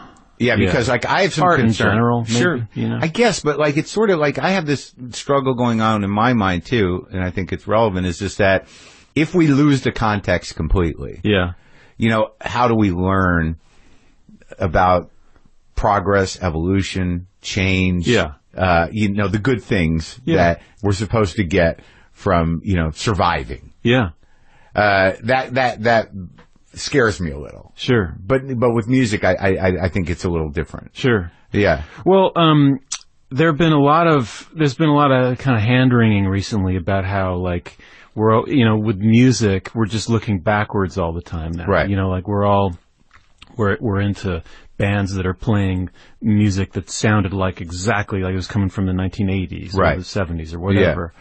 And there must be something wrong with that. That seems terribly wrong. Yeah. That seems like a lie or something. Like a lie, or we're sort of stuck, or it's hackneyed, or appropriation has taken over originality. Yeah. I'm not convinced that it's a lie. I think there's something real about it, something authentic about it. And maybe this is something actually that I got from a degree in classics too. Yeah. Just thinking about the past is something that is continually influencing the present. Can we talk about jazz for a few minutes and then talk about the new system? Sure. The new system. Mm-hmm. Because, look, I've always liked jazz, but like I said before, I always feel like I'm missing the key to it. Like, I like listening to it, and I get it, and I can jump on the journey. What do I need to know to sort of and even when I'm reading your Coltrane book, you're appreciating the timing and the space and what he's doing that's differently and where it's coming from. And, what I got out of that book was, I know that people say that jazz comes from the blues, and I'm a blues guy, but I'm a 1-4-5 blues guy, just stinky blues, and I can go back in time with that and find those rhythms out of Africa or whatever. But I don't quite understand the shift from blues to jazz. Sure. How that opens up. Right. How does Duke Ellington play in how did those guys do? I don't know if you have to worry about that so much. No? I mean, I think that, you because 1-4-5, you're going to be able to hear blues language sometimes when it comes up in, right. in any kind of jazz. Sure. But then, I feel like with jazz, strong melodies are nice. Yeah. They can be durable and usable through the ages or whatever. But jazz is more about in jazz, material is almost neutral. What you're dealing with is it's the whole thing of it's not what you do but the way that you do it. Yeah. So you're dealing with the sound of a band, and how full and integrated and original maybe that group sound is, right, and how they communicate with each other. Yeah, and I always listen to the drummer first. Yeah. I listen to the drummer. I focus on that and listen really hard to what the drummer is doing. Is the drummer making the beat different all the time? Right. And how is the drummer connected to the bass player? Right. And then who's following whom? And is it all one? Yeah. Yeah. That's always my sort of comfortable place to start. Then I think about what the soloists are doing. Right. And tone and logic. So I don't need to be insecure. No. What's the point? What'll know more? Yeah, what'll the insecurity do for you? Nothing. I guess. Well, that's a good question. Throughout the entire. That's for me. A broader question. I see. Yeah. No, I know what you mean. You know, like, I mean, that is the question. You know, some of it's resolving itself. So, I think, unfortunately, I seem to need to think that I'm, you know, not quite doing what I need to do. Well, okay. Do you know this? This is your other book. I mean, this is the one I don't have. The Essential Library of Jazz. The Essential Library, New York Times. It's the 100 jazz records that, at least in 2002 or whatever that was. Oh, this will help me. I thought one ought to know. Oh, this will help me. You know? Why didn't I have this before? Don't know. But see, the weird thing is like, how do you decide that, like, how do you decide this Jerry Mulligan record is the record? I mean, he's one of those guys. What's he got, like 30 records out? More. So you listen to all of them? No. See, so you're not a complete You're not the guy that has you're not the catalog guy. You're not the guy that's like, you're okay with making the decision. If we had to know everything before making a decision about something, we would never do anything. We'd just be frozen. No time. We'd be sitting there frozen. Yeah. You know, shaking. Right. That's my life. Maybe I should have more acceptance. No, I think you can deal with, okay, you know, about the new way of listening. I think that, like, we have, the good thing that immediate infinite access does for us is that it can give us the sort of outline of a musician's career really fast. Right. So the example I always think of is, like, let's say somebody dies, you know, like Lemmy dies. Right. And you see it coming up on your Facebook or whatever, and you're like, I don't know who Lemmy is. So you look up that, and, you know, within 2 minutes you've got you can see all the Lowerhead records, and you can find a place that tells you, you know, what the best period was and whatever, and you can figure this all out in about an hour. Right. You know, you can see the outline of the whole thing. Sure, between seeing the records and just doing a Wikipedia or whatever. Online you can kind of get the arc. Yeah. And so I think that's useful for some artists that has, you know, 80 records. No, it is. Yeah, it is useful, and it's also, like, the weird thing is somebody like him where, you know, that's a sound, that's a lifestyle. Yeah. You know, that's there's a method there that, you know, if you're going to lock into that, there's not going to be necessarily a lot of new things. There's not going to be a period of Lemmy, unless you go back to Hawkwind for those 2 records where he played bass and sang some, that it's going to shift a lot. Yeah. And I guess there's a comfort, but there's also a sort of, like, if you're one of those people that needs to hear everything, you can kind of, like, hear the important records and then kind of click through the other 9 records. Yeah. Yeah. All right. So now I have this. Yeah. What do you think of Kamasi Washington? I really like him. Great, right? Mm-hmm. Yeah, I really like him. Now let me just ask you a question. Mm-hmm. Like, I'm coming at jazz, you know, I know, like, I've listened to it, I listened closely to it, I read Art Pepper's autobiography. But when I put on that Kamasi record, you know, first of all, epic, and the cover art, and the fact that his first record is 3 records, it's like, all right, he means business. Yeah. And I talked to him in here. Yeah. He's a nice guy. Great guy, yeah. He's a smart guy. Sweet guy. Got his shit together. Mm-hmm. But when I put that record on, like, right away, like, I was like, there's a lot happening here. Yeah. And then when I found out that it was all played live, I'm like, the production, this must have taken hours to sort of, like, take that and put that here.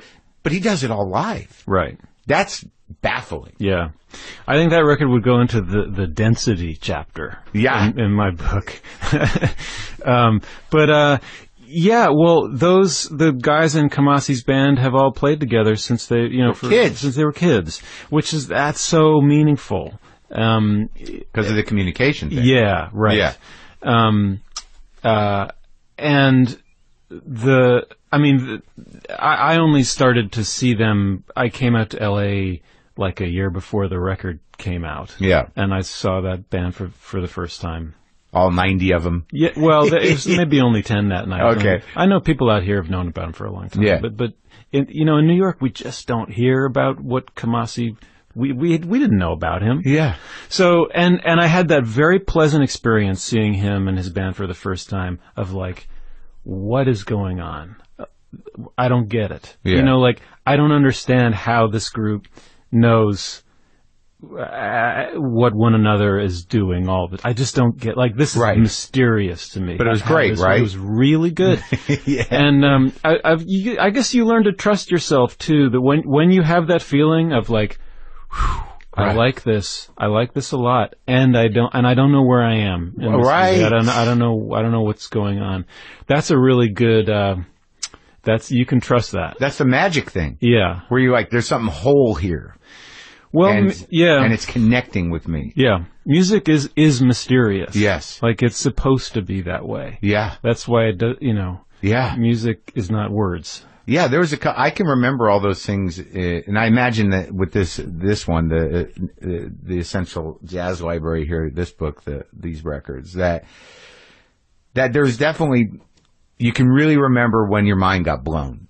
Yeah. With music. Mm-hmm. And, you can remember, who turned you on to it, cause it's usually every time you get, whether it's you buying a record or whether it's someone going, you gotta listen to this, it's almost like this portal opens to an unknown world. Yeah. Where you're like, holy shit. Yeah. All right, let's talk. I feel like we could keep doing this with every artist that we talk about, but I do want to sort of engage in, the desire to create context where there is none. Mm-hmm. In this world where we can have anything, anytime. Right now, you could say, like, can we listen to some throat singing from Tuva? Right. I could be like, hang on a second. Sure. Yeah. And there it is. Yeah. The first time I heard that, I'm like, there's a lot going on. I don't know. Right. Yeah. Well, I mean, I got really interested in the tradition of the 20th century tradition of music appreciation, like the music appreciation movement. There was a movement? Yeah, like starting late 1800s and then going really up to the 50s or 60s. Uh-huh. There were a lot of books that came out with the basic premise of, so you want to be a reasonably educated person about music. Right. Here's what you ought to know. Right. And it was an attempt to democratize taste and all, So, so there were these very influential, widely read books that came out, and things that they were taught in high schools and stuff. Right. And it was really entirely about almost entirely about Western classical music. Right. Sort of like Bach to Brahms, and so I mean all of that movement is totally dead. For many reasons. Yeah. One of which is that we now understand that the Western classical music is just like one thing among many out there.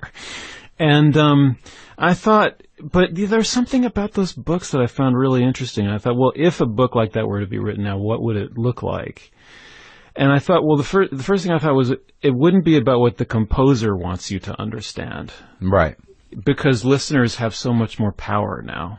So it might be more about what it feels like to listen, So in a way, this book, Every Song Ever, is like a music appreciation book from the listener side of things. Right. And instead of writing about music in terms of genres or movements or, this is harmony, this is melody, this is rhythm, I'm writing, the chapters are based on, experiences of hearing repetitive music. Right. Experiences of hearing slow music. Right. Things that, like, everybody understands what slowness is. Sure. Repetition. Yeah. You don't need to have heard any song. Right. To know what that is. So I just feel like these could be keys to, so you like one kind of slow song. Well, maybe you might like another kind of slow song from the 16th century, that you have not encountered before, or from another continent, or from a culture that is different from your own, or some experimental musician. Sure, yeah. There's a chapter about quiet Yeah. And quiet, silence, that kind of thing. That's different than slow. Yeah. Yeah. Yeah. It is. You have to be really slow to be quiet, I guess. But those are the headings of these essays. There's slowness, speed, there's quiet, silence, intimacy, stubbornness, and the single note. Yeah. Yeah. And you're able to track it, with songs. So I think that's the beautiful thing about what makes this book, modern and relevant is that, I went on Spotify and I checked out you put together, a list. What do they call it? The Spotify, My publisher, Farrar Straus, made a Spotify playlist of like almost every piece of music I refer to in this book. And it's great. 15 hours long. Right. Yeah. But anyway, in these chapters, like, the sort of stealth thesis of the book is that we should all listen to everything, like why should we limit ourselves? Right. So genre is kind of out the window in this book. And, so like the repetition chapter, I write about James Brown and Steve Reich. Yeah. And, Rihanna and, I don't know. Keisha. Yeah. I mentioned a Kesha song, but just all these different pieces of music that use repetition. Yeah. And I write about what does that mean? How does repetition work on you as a listener? What's it all about? Mm-hmm. And this is not one of these neurological books about listening. No. I'm not a scientist. I don't understand that, but I can write about it as a listener, as an essayist, as somebody who knows something about how music works. Yeah. And these are suggestions about how to think about kinds of listening experiences. Like these 20 ways to listen are not the 20 ways to listen. It's just a way, it's to get people thinking about how they can, about how they're good listeners. Right. And also, and I think the biggest trick in terms of people that will be interested, that want to think about this stuff. I think as a critic and also as somebody, who wants to have an open mind and be an educated, sophisticated person, I think mostly what stops people from doing it is like, that sucks. Right. And then what stops people from opening their mind is like, who the hell's that guy? Also, there's a thing of like, who the hell is this RATLIFF dude? Yeah. What does he know? Well, there's that. I'm familiar with that. But then there's the thing, when you're listening, there can be that reaction of, somebody like me doesn't like that kind of music. Right. Someone like me, this music is not for someone like me. Right. That bothers me. Yeah, it bothers me too, because like a lot of times, like I don't think I've quite said that. What I usually say is like, I don't know a lot about that. Yeah. I don't know, like, cause when people go hip hop, I'm like, I didn't grow up with hip hop, so it's not a fundamental to me. Yeah. But like, I've listened to a few, Kanye records, Jay-Z records, Cypress Hill records, even going Ghetto Boys records, I've listened to those over and over again. But for me, the primary reason with rap or hip hop is like, I'm not fundamentally a lyrics guy. And the amount of active listening I have to do is a little hard. I was going to ask you about that, because we were listening to that Kinks record. Yeah. And everybody talks about Ray Davies being really good with lyrics. Words. Yeah. He is. And I was about to confess to you that I think I'm maybe not, words are not really the highest priority for me. Oh, not me either. I love words. I rarely know what they're saying. Uh-huh. And it's weird because I don't process it. Now, like, I've had to recently try, there's certain songs I know the words to. Yeah. And blues songs, I know the words to. Some Velvet Underground songs, but sometimes words aren't even easy to hear. Yeah. Like, country songs, I can take the words and I enjoy listening to them. But for the most part, I'm listening for tone and for mood and for rhythm and for how I feel, and it's rarely until like, and I'm a writer guy. I like poetry, but when it comes to music, it's not my first thing. I want to rock. Right. Right. Yeah, you want that feeling. Yeah, I do. That feeling. Yeah, yeah. That motion. Yeah. You want that feeling of motion. Yeah, yeah. But so back to jazz for a minute. Sure. I mean, you're a stand-up comedian. Yeah. So you know about improvising. Right, but like I just recently, like as of the last 2 days, you're getting me a good day here. Yeah. That, you know, you hear about that. Yeah. You hear about riffing. I want to talk about that word. Okay. Can we do a little sidebar now? Sure. Yeah. Riffing. Mm-hmm.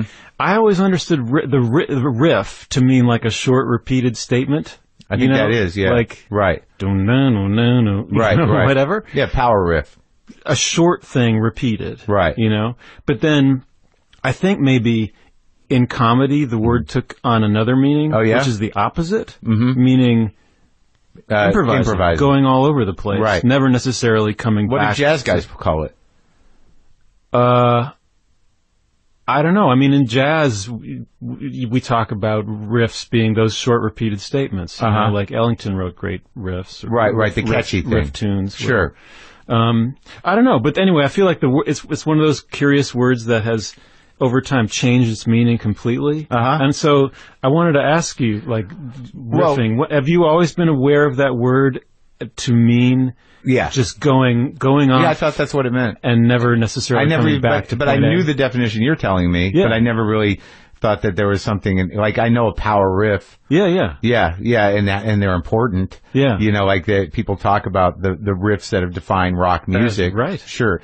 But riffing, I guess, maybe it has taken on a different meaning, but it does mean improvising. So let me shift it in terms of like I had this realization about and I think I might have gotten it, you know, in some ways from reading the amount that I read in the Coltrane book, was that, because I write improvisationally, I don't write jokes. Like, it all happens on stage. It all has to be organic. It all starts with conversation. It all starts with me thinking out loud and finding it. That's just the way I do it. I've always done it that way.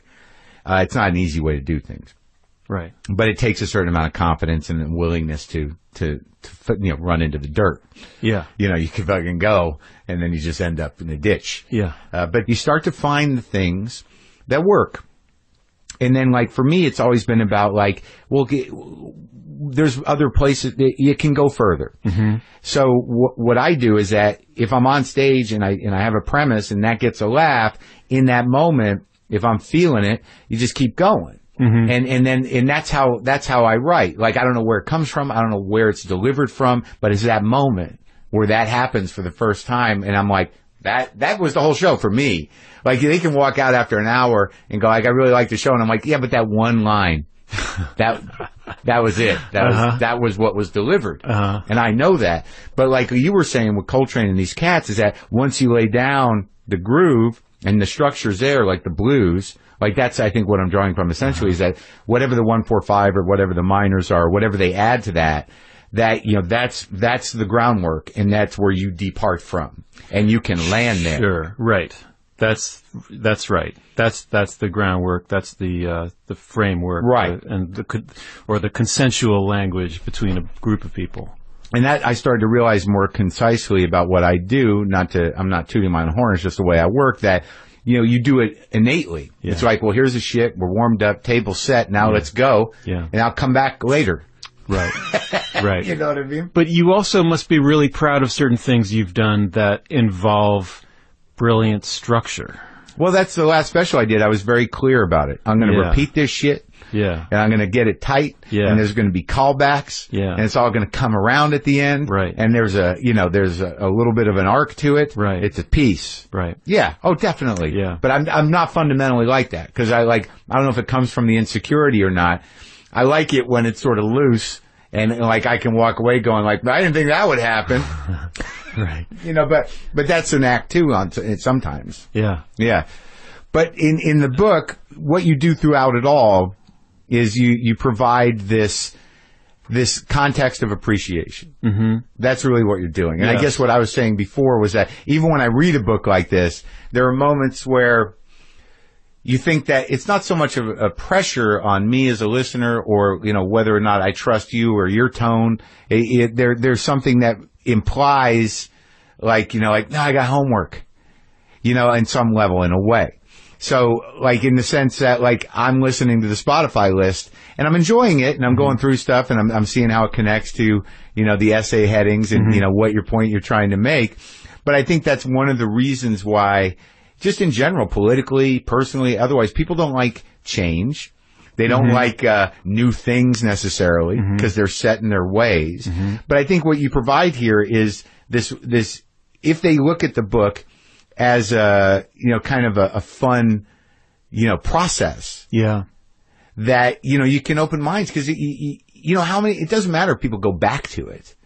It just matters that, you know, you've widened the perception. That's it. Right? It. Yeah. And, like, I mean, I see that, I feel that is its own virtue. I really do. Like, you know, what good is it to know about, Cuban music if you want to know more about punk? In a way, it doesn't make sense. But I just feel that it gives you a wider frame of reference. Yeah. Having a wider frame of reference is just intrinsically good. No, absolutely. And but also that was the job I stepped into 20 years ago. Is like, you know, one of my predecessors was this guy, Robert Palmer. Yeah, I remember him. And the people that followed him. He was a rock guy, though, primarily, wasn't he? But he wrote about jazz and Cuban music and African music and whatever. And he was wide open, you know. And by the time I got there in 96, that was kind of what I was expected to do. And it was amazing that the expectation was that, you know, I'd be writing about Ornette Coleman one day and Janet Jackson the next day, right? You know, and a metal band. So that was part of your education. Oh yeah, and I'm really grateful for that. Specialized knowledge is a weird thing. I mean, you know, having done this kind of work for a long time, I'm always running into people who know everything about this topic. You don't want to be that guy, though. No, I don't. No, and I'm glad those people exist because they're very, very helpful. For an hour. Sure. Yeah. You know, or in small doses. Yeah. Because they're that's the nerd element of that, of the specialized nerd, is so control oriented and also sort of like, you know, I know it all. Yeah. Yeah. But you're right. They're useful. But, you know, you have to limit your coffee time. I also don't want to feel like I own anything. Yeah. You know, I don't want to feel like a sense of property about any of this, you know, and wanting to patrol it. Right. I want to connect things. Yeah. You know, like I want to describe, interpret, connect. So you're gunning for the thing, like we talked about before, the one thing that if it wasn't there, everything would fall apart in music as an entirety. Yeah. Yes. That's it. Oh boy. That's it. Yeah, you want to pull the curtain back. You're probably, I don't know. That's going to be a lifelong thing, I think. Well, also, again, it's like the result of the training because you go to we don't really write about concerts anymore in the New York Times. It's kind of weird. Why is that, you think? Very recently, it's been understood that the most concert reviews don't get read widely enough. So why? Because people think like, well, I wasn't there. Or is there another one coming up? That's definitely part of it. Yeah. But I think maybe people are tired of the box with text in it called review. Right. Oh, yeah. I think they want something different. Yeah. So, anyway, for 20 years, I go to a concert. I've got my notebook. I just write things down because it's a habit, but I don't use practically anything. Right. That I've written down. Right. What it comes down to the next morning when I'm writing is I remember something, just a little detail, one or two things, right. And that's where I'm going to start from. That the act of writing sometimes just solidifies it in the brain. Yeah. So do you dance? A little. Oh, okay. I move. Oh, good. I move. Oh, good. Yeah, that's good. No, I mean, I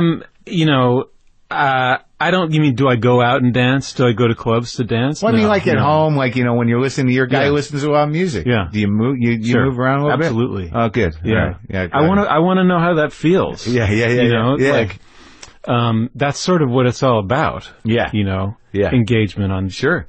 Yeah. Get something going. Yeah. I don't do it out in public as much. Sometimes I'll do it at home a bit. I'll feel it. Yeah. I don't know why. Like, I think someone's got to write a book about dance like this book. Like, I think it feels like dancing is a joyous thing that, like, we're all a little embarrassed to do. Like, I think that if everybody danced a little bit, like maybe if there was a dance break during the day in this country, like other countries take naps, it might be helpful. That's a great idea. Yeah. Dance day. That's a really great idea. Well, it was good talking to you. Do you feel like we did it? I think we did something. I think we did it. Yeah. Yes. You want to hear one song of that remixed "Get Your Yayas Out" on my system? Yes, I do. All right, Ben. Thanks for talking. Thank you.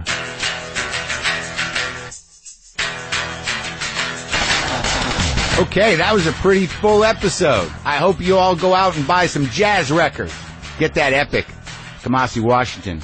Before we go, I want to thank our new sponsor, Magic Jack. Take your small business phone system to the cloud and save thousands. It's unbeatable reliability at incredible price, no nickel and diming. It's got 99.99% uptime with professional features like an auto attendant, music on hold, virtual fax, and more. There's a 30-day satisfaction guarantee. Get 2 months free service when you sign up at magicjackforbusiness.com/WTF. Be one of the first 100 and get a free phone.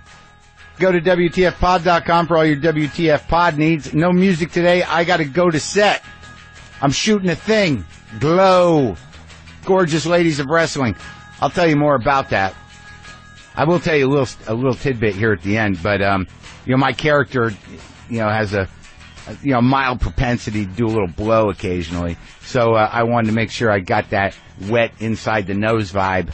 So I was doing that thing that those of you who do blow know, where you take a little water and you snort a little water, dump a little water in your hand or run it under the sink with your fingers and pull it up into your nose. So I was doing that out in public. So at least one or two people on set probably think I'm really doing blow. But I'm not.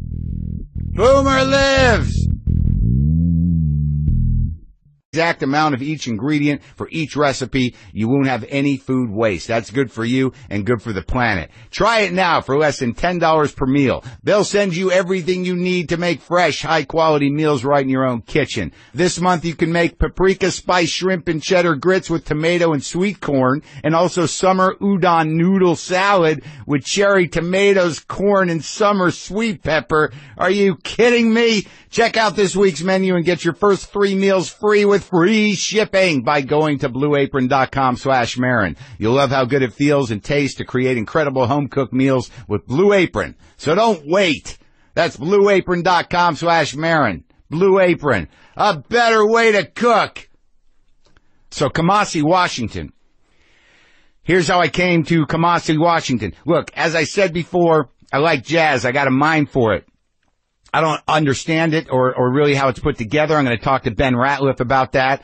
I do know it resonates with me. Like, I had a cousin, my cousin Jane. She'd listen to jazz and it would make her anxious. She literally could not listen to jazz because it caused her too much anxiety. I guess what I have is that jazz is actually a Ritalin effect. Like, I'm already a little hyper and a little nuts, and jazz kind of levels me out, and I can sort of get fully in to the exploratory groove that the cats are putting out. And I can tell the difference between a few people, but I don't know a lot. I just know that when I put it on, it's always consistent. I always lock into it, whether it's bebop, whether it's older, whether it's big band. I listen to some Artie Shaw. I read Art Pepper's book, which changed my life, Straight Time by Art and Lori Pepper. There's a book about heroin and a little bit about jazz. And I remember one time I saw, this was really like this weird, these moments I remember about jazz is like Dizzy Gillespie he was being interviewed on some show, and I just saw him do this, like, he was just trying to make an example of a swing beat, and he did it with his hands. He clapped in a certain way, and I was like, that's so fucking cool. I gotta learn how to do that. It was like,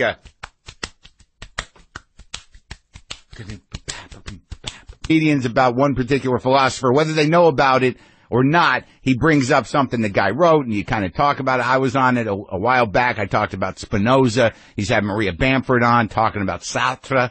Did I say that right? Colin Quinn talking about Dante's Inferno. It's a clever show. It's a good show. He's a sweet guy. So you can check that out wherever you get the podcast, Modern Day Philosophers. And that was a plug out of love. Oh, the other thing, this is also a plug out of love because I'm involved with it. You know, look, a lot of you guys have been with me a long time, and a lot of you guys have seen my growth or my spinning or my cycling around with incremental growth, to quote the president. Not unlike a democracy, for me, incremental growth has meaning. It's the only thing we can hang any sort of hope on is incremental growth, and I think I've grown incrementally as I cycle through the patterns that I still persist in. There's a little bit of incremental growth, and then the pattern changes a bit in terms of my understanding of it. Anyways, not to be too vague, but I'm in this thing that premieres tonight. Joe Swanberg, who's been on this show and is a great and very real independent film director. He's a great guy. He directed a couple years ago Happy Christmas with Anna Kendrick. That was funny. Drinking Buddies. He did All the Light in the Sky. He's made a lot of movies for a little money, and he's a solid dude and a very kind of a brilliant director, because I'd never done anything like I did with Joe, really. The show is called Easy. It premieres on Netflix tonight. I'm plugging it because I'm in it and I'm very proud of my episode. I think it's number 4, but they're all really good. Each one sort of follows a character's life for one episode in Chicago, and I play a somewhat washed up, maybe. Maybe not even washed up. I play a graphic novelist who had emails educating me even more about the jazz thing. I don't know if I have time to go fully on down into the rabbit hole, but I do enjoy it. I'll talk about that in a second. Also on the show today, for more jazz information, Ben Ratliff, who used to write over at the New York Times, but it's funny, because Ben, literally like the day or two before or after he did the podcast, he left the New York Times. So he's the former New York Times jazz critic. He's got a bunch of books out that I'm in the middle of, many of them. So it's a big Jazz Thursday here on WTF with Kamasi Washington. And then after that, a conversation with Ben Ratliff. How's that grab you? I will throw a little plug in here for a couple of dates that are coming up quickly. This weekend, Saturday, the 24th of September, there's 2 shows at the Wilbur. I don't know how many tickets are there, but there's a few tickets left. I don't know for which show. October 21st, I'll be at Campbell Hall at University of California, Santa Barbara. That's those tickets. I think, there's definitely tickets for that. Largo, October 22nd here in Los Angeles, and the Ice House, October 23rd here in Pasadena, and the Now Hear This Festival, October 29th in Anaheim, with my producer and business partner, Brendan McDonald. We're going to do a live talk thing. So that and Carnegie Hall. There are a few tickets left, but they're aerial views. November 4th at Carnegie Hall, but still worthwhile. It'd be nice to look down upon me from the rafters, but excited. I'm excited about that. Is that okay with you? Also, there's another thing I want to do. I talked to my buddy Danny LaBelle. I ran into him, and he's been on this show. He was on this show back on episode 398, and a couple of weeks ago, as you know, I had Gad Elmaleh on the show. He's the French comedian, the French Moroccan Jewish comedian who's now touring the States, who had a nice talk. And if you want to hear Gad in a little different element, he's the guest on my buddy Danny LaBelle's podcast today. That show is called Modern Day Philosophers. It's basically, he talks to comedians. Hey folks, today's episode is sponsored by Easy, the new Netflix original series from Joe Swanberg, the director of Drinking Buddies. This 8-part anthology series explores a diverse group of characters as they fumble through the modern-day maze of love, sex, technology, and culture. Featuring ensemble cast including Orlando Bloom, Dave Franco, Emily Ratajkowski, and me. That's right, I'm in it, and it's great. All episodes are now available only on Netflix. We're also sponsored by Squarespace. Whether you need a landing page, a beautiful gallery, a professional blog, or an online store, it's all included with your Squarespace website. Start your free trial today at squarespace.com and enter offer code WTF to get 10% off your first purchase. Squarespace, set your website apart. That's a new read on that. All right, let's start the show. Lock the gate!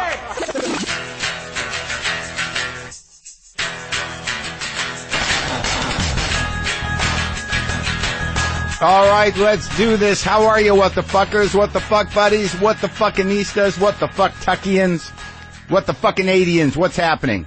I'm Marc Maron. This is WTF. This is my podcast. Welcome to it. How are you? Good morning, good afternoon, good evening. Hope work's going okay. Keep doing it. You can finish this run. That's it. Put another 10 pounds on. You got this. I know trains do suck. What? You're just painting in your studio? How's that going? Just pace yourself, take your time, think it through. Yeah, do all those things in all those different places if you're listening to me in one of those environs. Look, I got a pretty amazing show here today on my hands. I got a pretty, I learned some shit on this show. Today on the show, I've got Kamasi Washington, the master sax man, the new jazz guy. He's the guy. I think he is. But I don't know a lot about the big, broad world of jazz. Since I've talked about him a little bit, had a couple of big books, and now he's released another book, and he doesn't quite have the following he has. So he's a little bitter, a little nervous about the future, and he feels a little irrelevant. And the way that Joe shoots is all improvised. And I know I can improvise on a stand-up stage or in conversation or whatnot, but on a set, you just go with very basic information and you lock your own emotional choices into the thing. And I was surprised because the episode I did with Emily Ratajkowski and Jane Addams, who I love, was pretty, I watched it and I was like, this is kind of deep.